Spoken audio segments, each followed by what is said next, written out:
Hey guys, what is up? It's Mass here, and welcome back to a brand new video. As you see by the title of today's video, we're going to be reviewing Bleach Episode 15 or Episode 2 in Thousand Year Blood War Core 2, Peace from Shadows. Now this one is different. I am commentating over some clips because last time I did a live reaction to the first episode, and I tried to do it again, but I got claimed for copyright. So we're going to go back to the old style and do what we did for last season and just have clips on the screen as I commentate over it and give a review.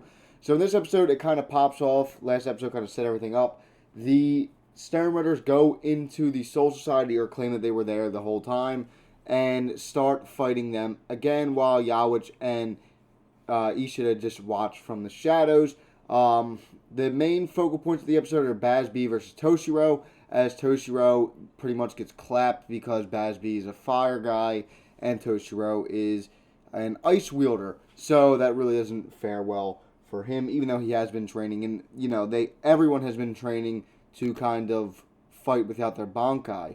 But we'll get more into that in the next little bit here. And then we see Soifan versus the guy who I don't really know his name, but he's kind of like a machine type thing. He's got bombs and Wolverine claws and a machine gun. And she was really badass in this episode.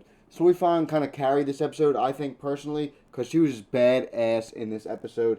And everyone, I wouldn't say loses their fights, but there's a point where it looks like the Soul Reapers are going to win the fight, but then the Sternritters come back and it looks like there's a point where they're going to win the fight, and it's probably going to transition into the next episode as we are set up for a cliffhanger, as Urahara says that he found a way to get the Bankai back, and then there's an after credit scene of Ichigo training and stuff like that, so we will probably see more of Ichigo in the next episode too. This episode, the Bazb was just, animated very insanely. Like, there was not a bad shot of him in the entire episode, and I enjoyed him versus Toshiro fight. I wish it was a little bit longer, but we're a little bit pressed for time because it's, 30-minute episodes, like 24-minute episodes, really. But there will be more in the next episode, which I'm hoping for. So the animation is really good, but I think Soifan really carried this episode. She was really badass in this episode, and that was probably my whole favorite part of the episode, seeing her fight against that guy and just seeing how badass she was. Can't wait for the next episode. I'll see you guys then.